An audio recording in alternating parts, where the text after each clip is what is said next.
Hello and welcome back. It's part 2 of the Final Fantasy X NSGNSNCNONENNEBB challenge.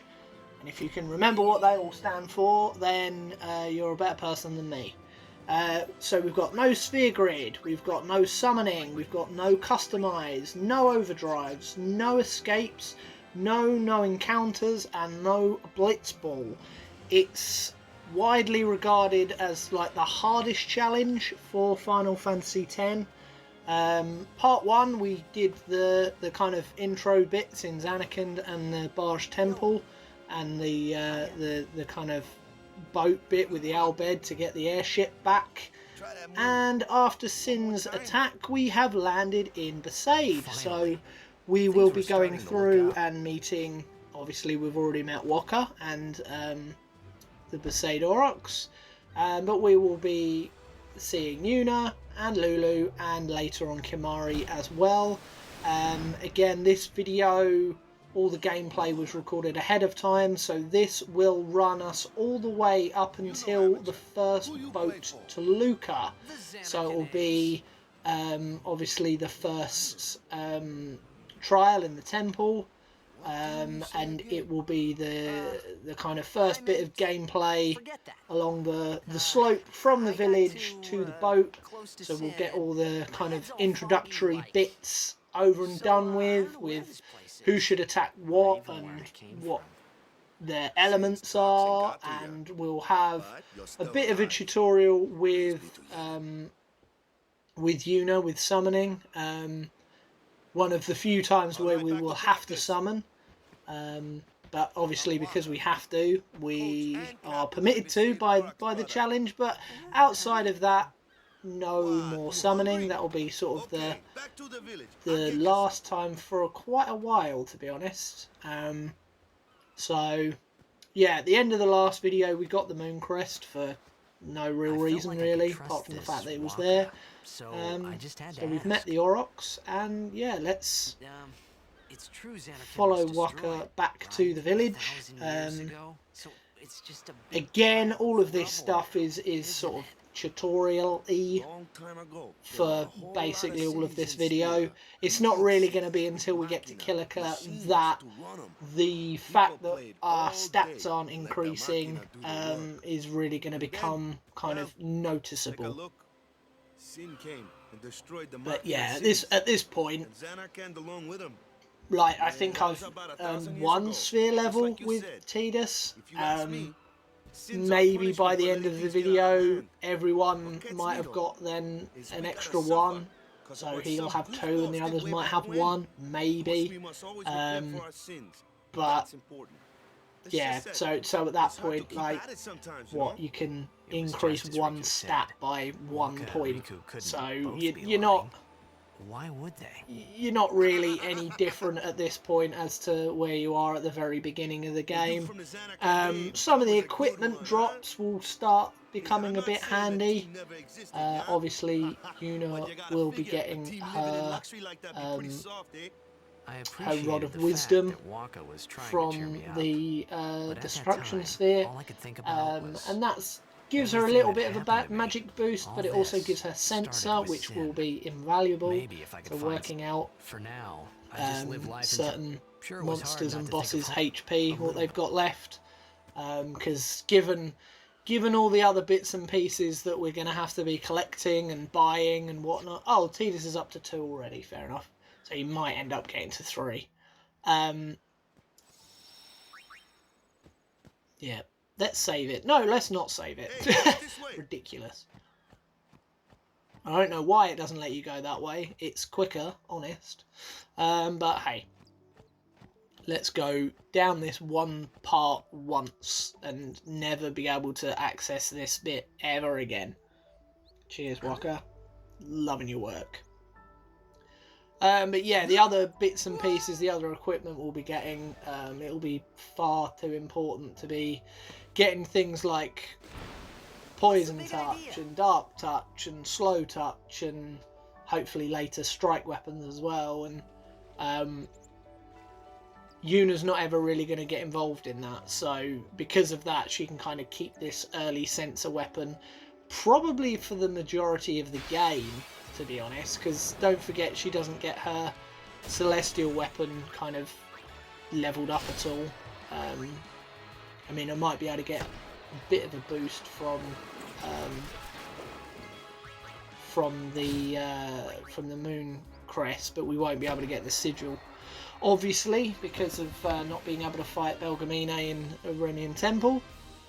So yeah, that will just kind of be left to its own devices, really. So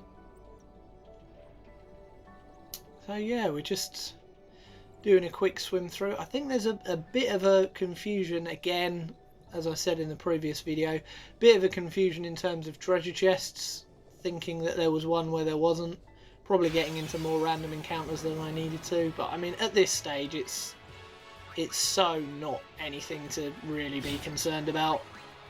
Everything's sort of dying in one hit anyway, so it's, yeah, it's not really a problem. The as I say, the lack of sphere levels hasn't really affected us yet. I mean, Waka obviously hasn't even earned a sphere level yet, so woohoo.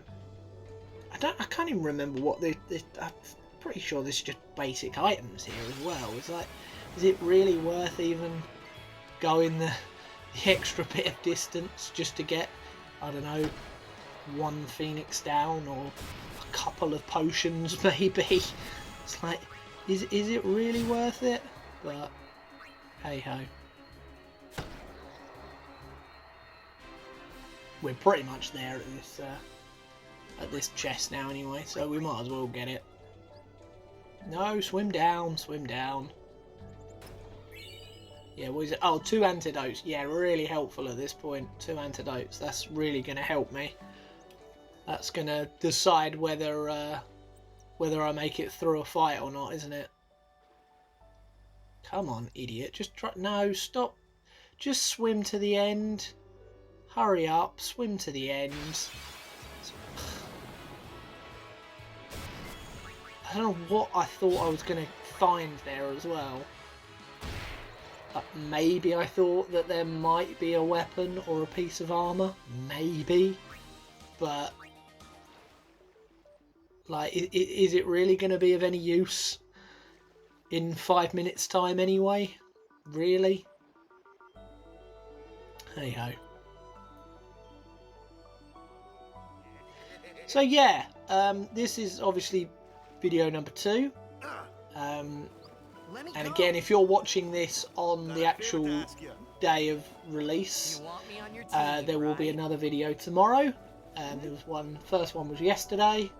We're running kind of 8 in a row to get from sort of the same round to the same day of the week, essentially. I still haven't quite worked out what day of the week these are all going to start on, but for argument's sake, say we start on a Monday, video 1 on a Monday, video 8 will then be on the following Monday after that, and we'll have 1 a day there, and then we will go to 1 a week. So the thinking behind that is just to get kind of a decent chunk of the start of it up pretty much in one go, and then weekly is not too kind of, it's not too long, shall we say, to wait for the next video. I wasn't too far. And it also gives me enough of an opportunity to stay far enough ahead, because as I say, the gameplay was done a little while back, but the challenge itself at the moment is still ongoing, and yeah, I want to make sure that obviously in between recording the voiceover stuff for all the gameplay that I've already done, I want to make sure that I can keep kind of plugging away at the challenge. So I'm a decent chunk of the way through the game. I won't kind of give away exactly where I am, but there's still plenty of bits to do, but there are plenty of bits done. So yeah. And especially these first bits, as I said in the first video, obviously that bit and Besaid here, and even Killiker to a certain extent, it's not really until you get to the Mihen High Road that stuff really then will start sort of tripping you up. Stuff will start outspeeding you. Stuff won't go down in one hit. It will start becoming problematic. You've then got to start kind of making sure that you've either bought the right equipment or you've got the right equipment dropped from monsters and bosses in order to kind of inflict statuses on certain monsters. You've got to kind of make sure that you're using kind of elemental weapons to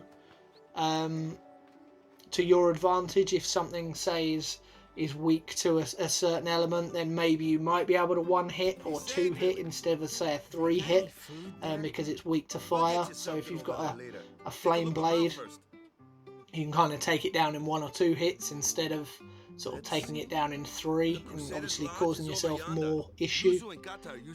Because yeah, we can't escape from any fights.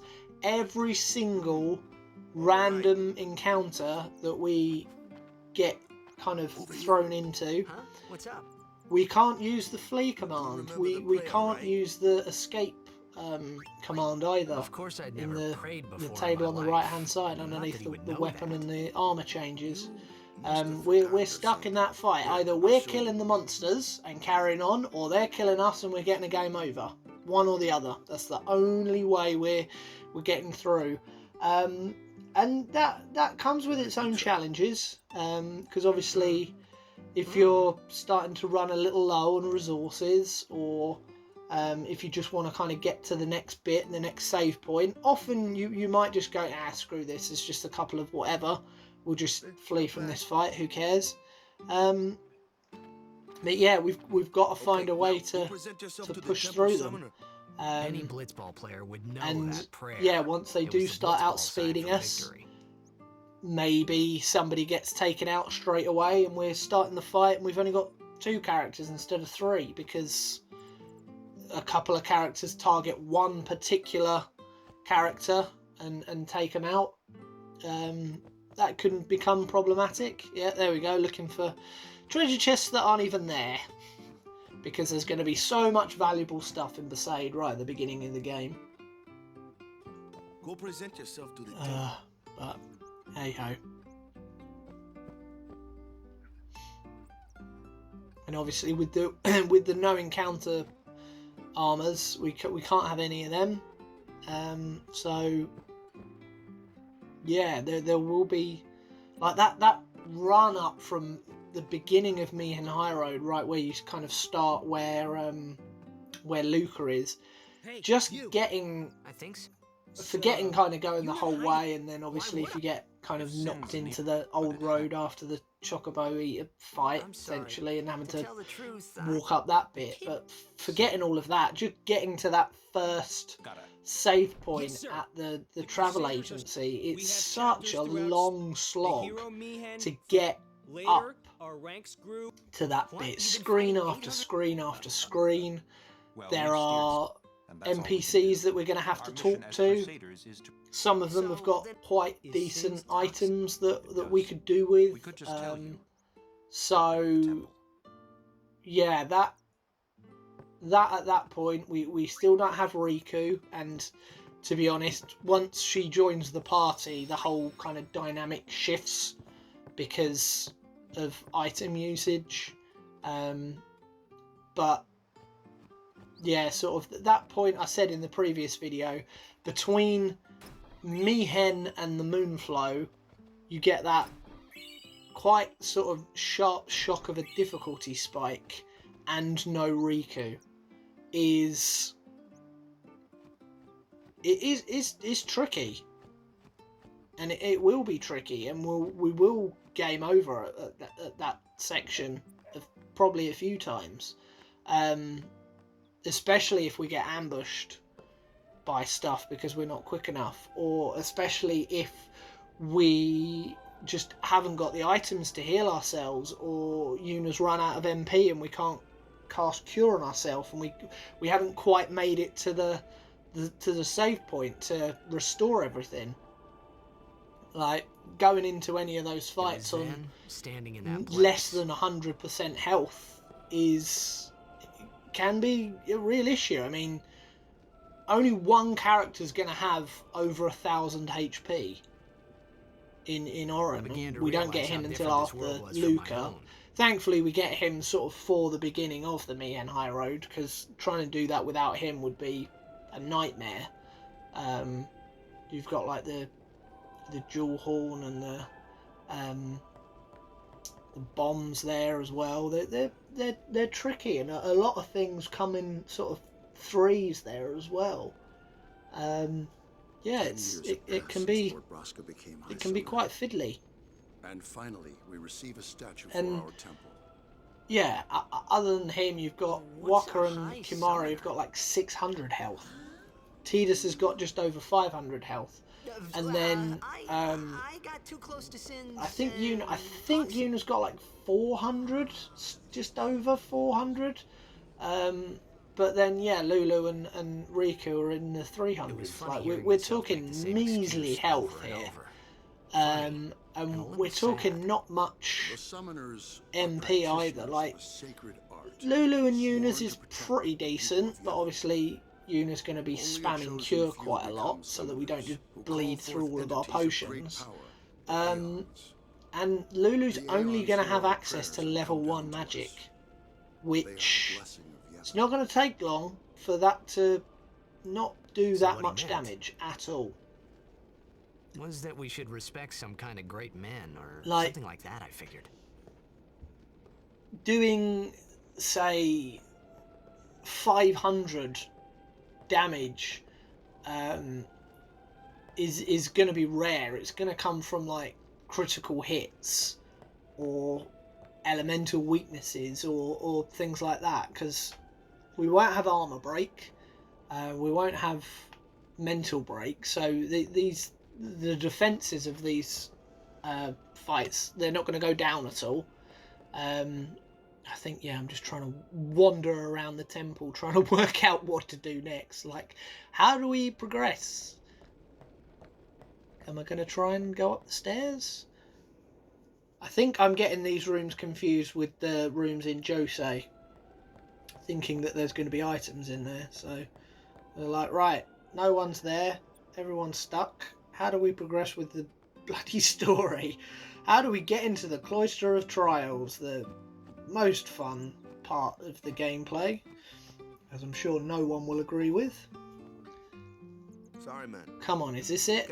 No, not... Ah, look, yeah, let's have a nap. Perfect. Let's have a nap and push things forward. That's what we need.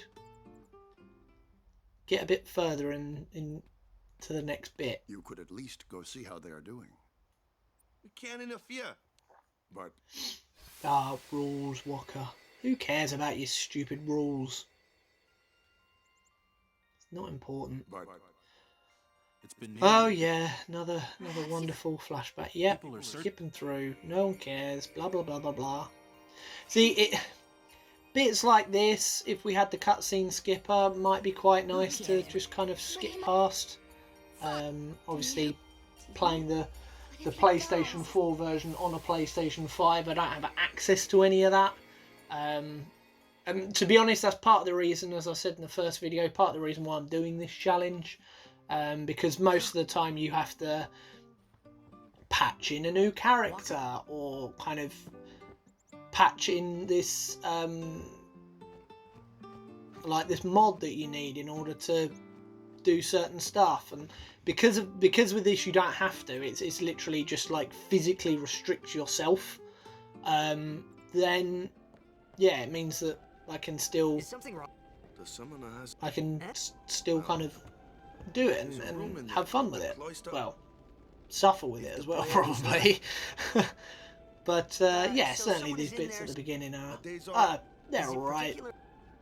As I say, Tidus has got what, 2 sphere levels, so yeah, maybe I might have been able to increase his like speed stat and his strength stat or something once each. It's like it's not really gonna change things at this point. He's still gonna outspeed the dingo, and Wakka's still gonna have decent enough accuracy to hit the condor, and Lulu's magic attack is still going to be strong enough to kill the water flan, as long as we use lightning and not anything else. So yeah, it's nothing really to get concerned about. Like even the fight with Kimari is like, yeah, I'm not doing quite as much damage to him as maybe I could do if I'd leveled up slightly.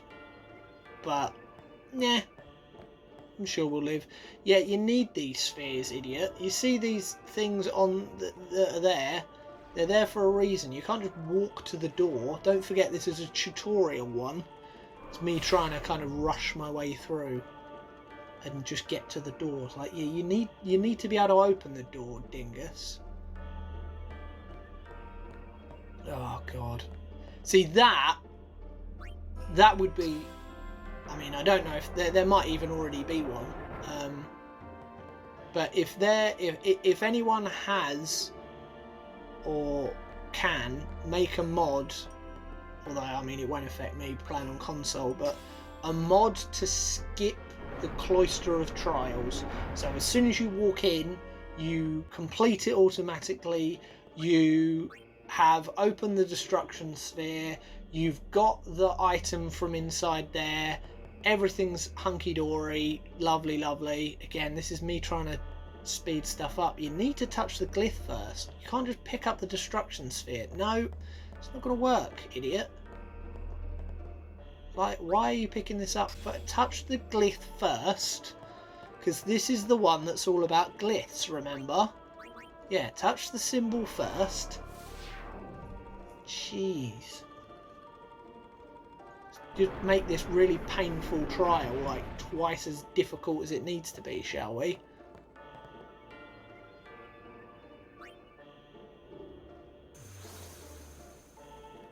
There we go. Right. But yeah, that, I think, to be honest, mod-wise, that would be, if it doesn't already exist, that would be an amazing mod. Obviously, I don't know quite how difficult that would be to actually make in order for the game to kind of recognise that you've collected the destruction sphere, and you've opened the chest and you've got the item from inside it. Because obviously if it doesn't do those properly, then you're not able to get anima, are you? And you will miss out on some okay items. Certainly the first couple are pretty good. The armlet for Kimari in Kilika, and then the Rod of Wisdom here for Yuna. Obviously if it doesn't recognise those things happening, then the mod itself is pretty useless. You might as well just kind of gut check, as it were, and work your way through them. But yeah, if God, can you imagine though, like being able to just automatically breeze through these? Like you walk up that bit and then you're automatically already sort of here, or even the bit after. Summoners, apprentice summoners, and their guardians can enter here. Or the one in Macalania. So what about you? Where in order to kind of do the cloister properly and get the destruction sphere and all that, you've almost got to do the whole thing twice, because you kind of escape out and then you've got to go back in and change the thing to a destruction sphere and go back in and then change it back, and yeah, it's such a faff. Guardians in there now. But yeah, all you need to do is just walk through the entranceway and then it fades to black and then it comes back up again, and you've done it. And it's because they're definitely the worst part of the game for me. The trials, they're so, like, I think the only one I don't mind is the Zanakind one. What are you doing here? I know there's a bit of you having to kind of go backwards and forwards from room to room, but like you're not constantly pick this sphere up, put it in here, plate now that's done this to this bit, so now you've got to take the sphere out and put it in this bit to power it up to a thing or to open a door to this or any of that. Like you haven't got to do any of that. You just get the grid thing for what shapes you need to stand on, and then you stand on them. And yeah, okay, if you step on the wrong one, it resets itself. But generally speaking, it's like that's pretty straightforward, in fairness.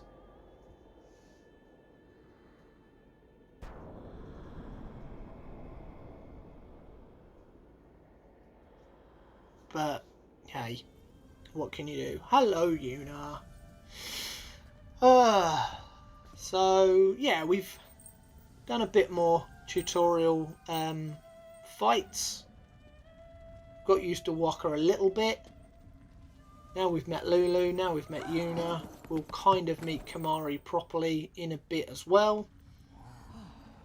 Yeah, we're making decent progress. I mean, as I said in the last one, there's not really anything extra sort of to do at this point. Like the challenge hasn't really started yet, outside of like obviously before making sure not to use an overdrive, and sort of from this point now there's a bit more, I suppose, because you've now got no access to summons outside of obviously the Garuda fight that we're going to have.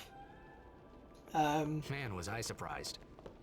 And here but yeah, the other bits, I mean, like we can't customize yet anyway. We can't play Blitzball yet anyway. There's no way of getting no encounters yet anyway. And I think so far all the fights we've had, well, I suppose in the bit in the water, both sides, they weren't mandatory, so we could have escaped from those. But a lot of the fights that we had, like the ones in Zanakind and Temple and stuff, although I guess they were kind of technically boss fights, those. But yeah, they're mandatory fights. You can't escape from them anyway. It's only really the swim down to the airship and then the swim through there with Waka that we've done. They're about the only ones where we could have used Flea, I suppose. So yeah, we haven't really had to be hampered much yet. Thank God. But yeah, we'll see. We'll see what happens going forward. Obviously, the bosses on the ship to Kilika can be a bit fiddly. And where we can't increase Waka's MP, we've only got Dark Touch twice, which can be a bit of a problem. And obviously we don't have a healer in that fight, and we don't have a chance to kind of go into the menu and kind of cure ourselves or anything like that in that fight. So there will be a little bit of prepping for the second fight during the first fight, and as this challenge goes on, there will be other times where we are really heavily having to kind of prep before a next thing. I've never seen anything like it in my life. Sure, like for example, scary, but still, after Macalania, a strange kind of gentleness when we go to Beacon Hill, there will be a bit of making sure that people have got the right equipment set up, because we're just thrown into stuff there, or making sure that we've set Yuna up correctly, because she'll leave the party for a while, and then when she comes back she needs to be kind of ready to go straight away. Or yeah, if there is a bit of a boss rush, need to make sure that we're kind of set up for the next one in the previous one, like that kind of situation. It can get a bit fiddly, because obviously you're then kind of having to use extra turns, and you're not killing the boss or the monsters sort of as quick as you would want to, because you're having to kind of set bits up for the next section, which potentially can kind of leave you a bit weakened, or you could get kind of caught out by it. But hey, that's the point of the challenge, isn't it? That's why I'm doing it, to kind of work around those sections, as it were. But yeah, we'll sort of see what's what, I suppose. Oh, right, just checking in with Yuna. Stay away from the seminar. Yeah. Yuna, be careful. She wants to talk to me, you silly old biddies. To begin with. Leave me alone. I'm Yuna. Oh. Thank you so much for your help earlier. Huh? I do, yeah, like this would be a perfect example of being able to use the cutscene skipper, but hey ho. If we can't do it, we can't do it. We haven't got mod support, have we, on PlayStation 4 and 5, so there's not really a lot we can do. We just gotta power on. But at least we're very nearly at an actual bit of kind of gameplay. We can get through a few more tutorials, get used to what Rocker and Lulu and Yuna are for. Although what Yuna is for, she can't do for most of the game. So, tomorrow but then. hey, tomorrow? Kind of tough, isn't it? We just gotta muddle through. Really? We can talk more. Huh? We'll be all right though. We can tell me all about Xanarkand. We can power through. She's cute, yeah. Yeah. No ideas. To be honest though, even at this point, like she's got one summon. It's got basic spells that that's not going to happen. Lulu's already got. I guess it's got a delay attack that's kind of useful, and obviously it's got his overdrive, which would be very handy. But I mean, generally speaking, there's kind of not a lot of point of using Veil 4 at this stage anyway. So again, yeah, we can't summon, but there's not really a lot to trouble us yet. But hey, it is what it is. Oh, another bloody flashback thing. Oh, it's nice once we've kind of established all the characters and we know who's who and what the relationship dynamic is, and we can stop doing these stupid flashbacks with Jectin and all that stuff. Again, that's sort of at the Mi'ihen High Road. Like, I know I keep saying about tutorial sections, but I mean, technically speaking, the whole bit up to probably Mi'ihen High Road is still a tutorial. There's still bits and pieces that the game is drip feeding to you bit by bit. Obviously the Blitzball minigame, which is a kind of a massive part of being able to get hold of really decent rare items and equipment, which you can't do.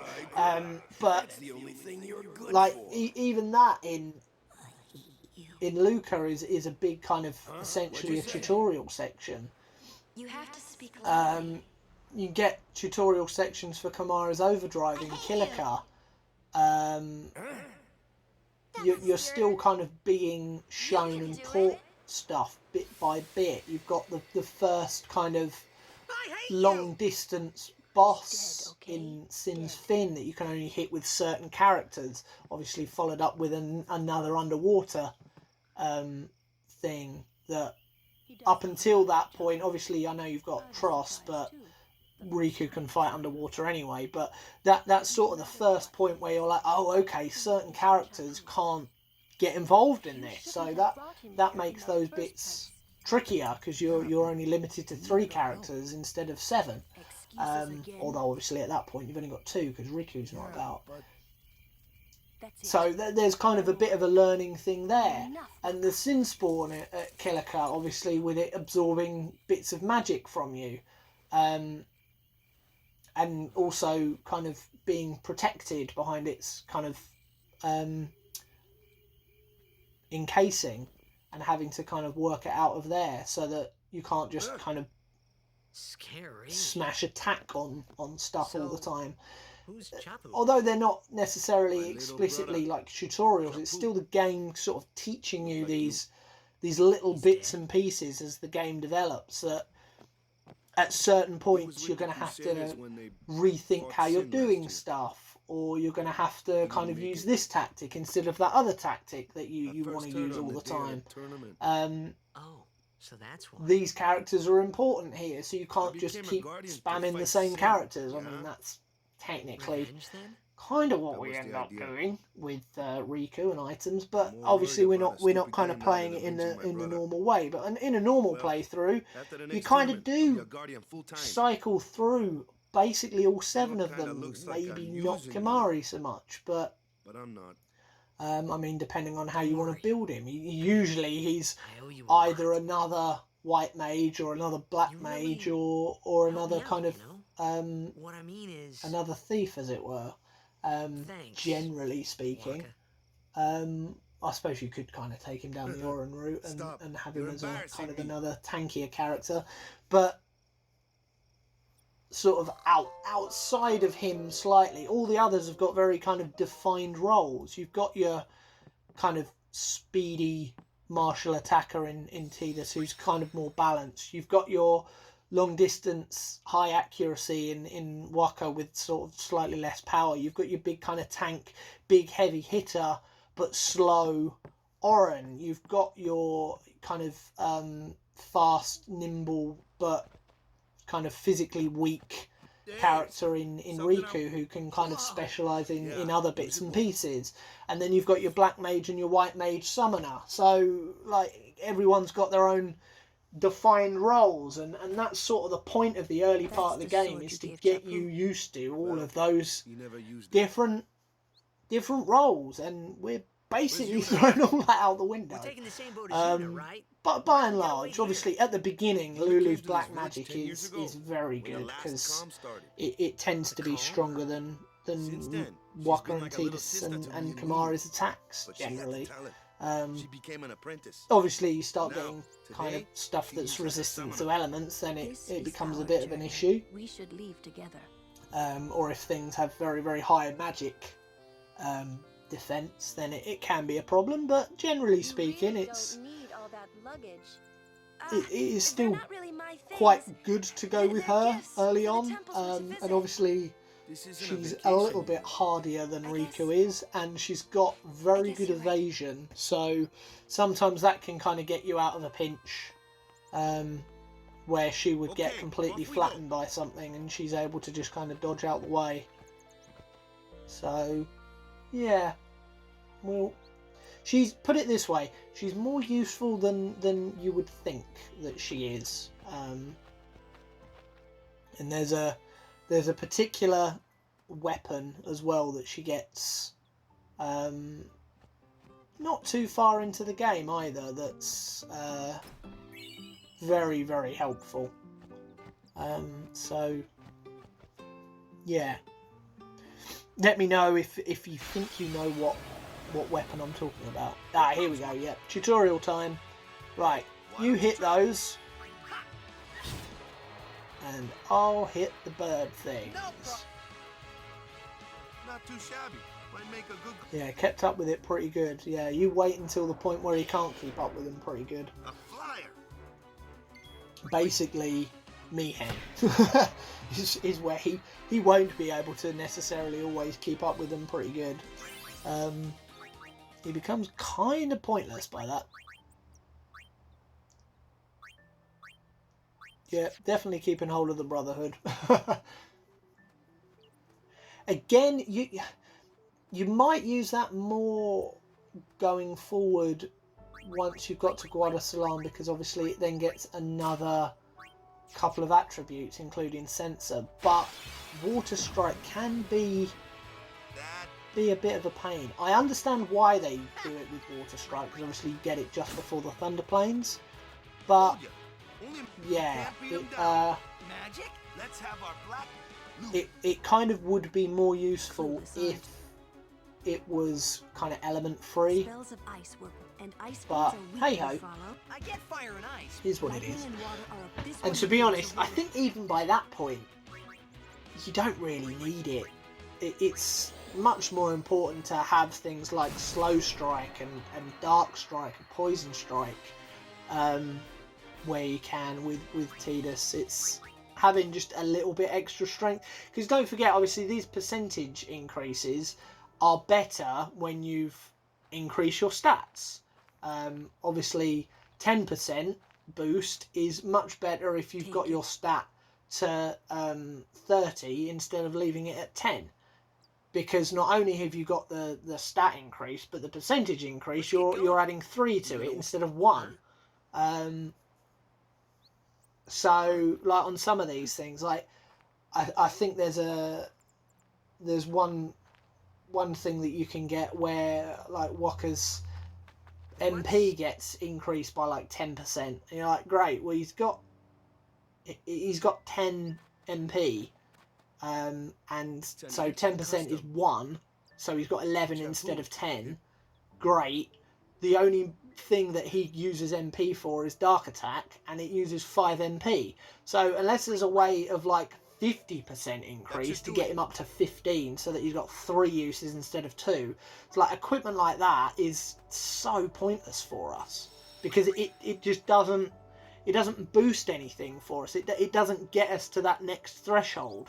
So yeah, there will be, and because we can't learn certain skills to inflict these attributes on enemies, it becomes like doubly important to have the weapons for that. So yeah, there will be points where we, as I said in the last one, we will be kind of farming for certain weapons and equipment, because yeah, we need Dark Strike, and we need Silent Strike, and we need Poison, and we need Stone, and things like that, because it becomes invaluable, and without them we won't be able to kind of finish. We won't be able to get very far at all. Getting a bit hurty. Yeah, good shout. Good shout.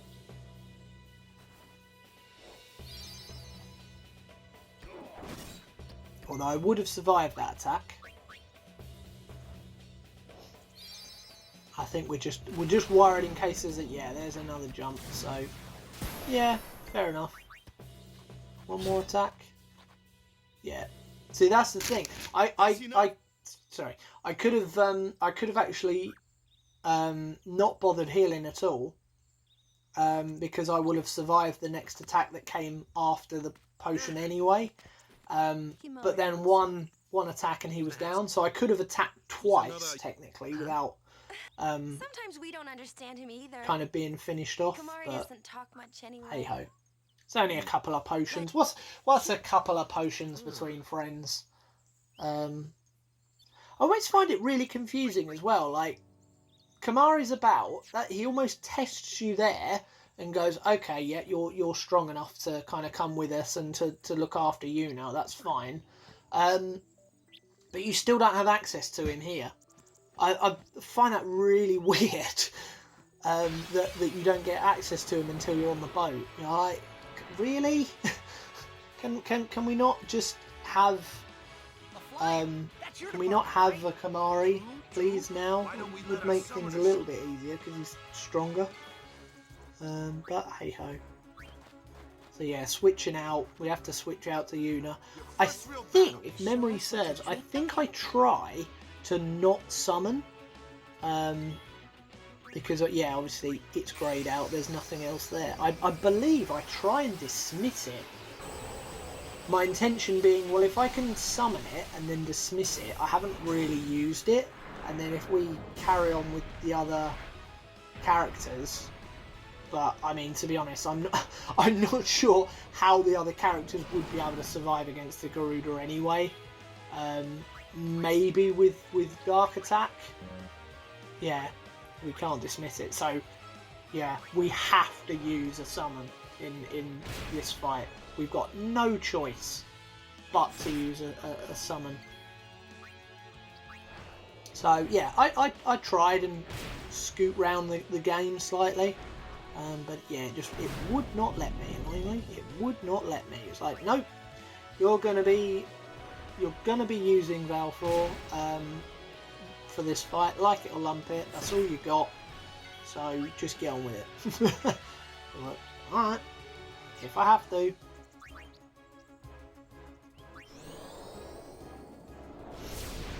Oh yeah, the good old delay attack. Get a couple more in. Yep, another double attack. We like that.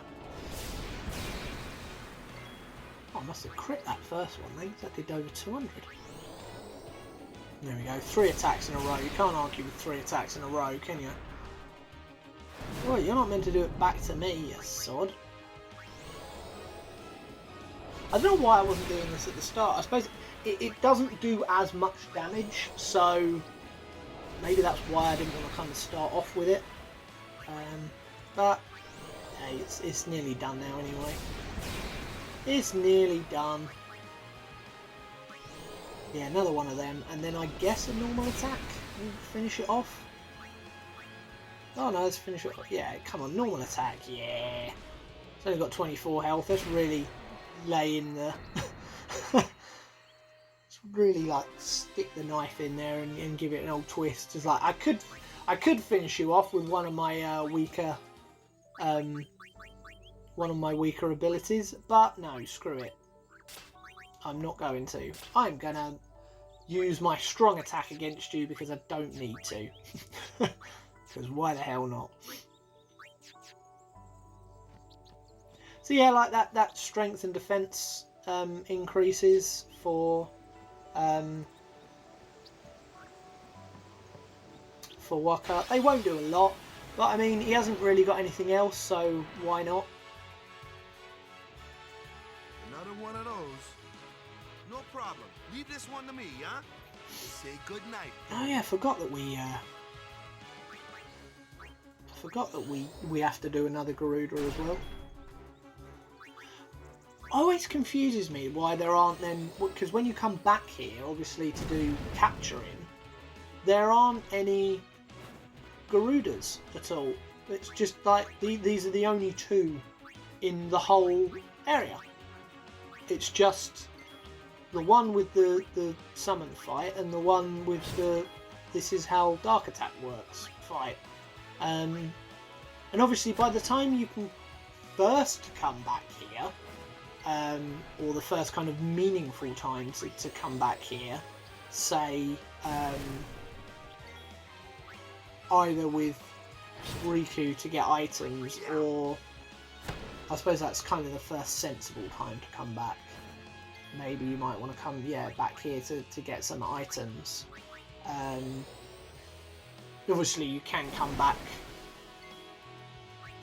I'm not sure if you can after Luca, because of obviously the Blitzball, and I think all the boats are out of commission. But potentially after Operation Mihin fails, I think you might be able to come back then, maybe.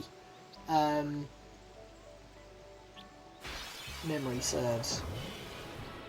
Just to try and get certain kind of item drops and whatnot from stuff.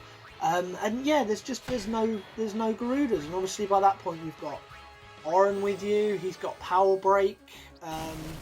You've got Kimari as well, who obviously isn't with you at the time. And then obviously if you come back for stealing stuff, you've got Riku as well. If you come here before sort of going on to the Thunder Plains when she first joined your party. And yeah, it's always baffled me that you never get the opportunity to face Garudas here. Just it seems weird that they're like, here's these 2 really kind of overpowered monsters for this part of the game that we're going to give you now here, but then you're never going to see them again. They're not even like a rare occurrence or anything. It's so bizarre. It's like, nope, that's it. Just those 2 on the whole island, and that's it. But we are we're kind of getting towards the end of this one.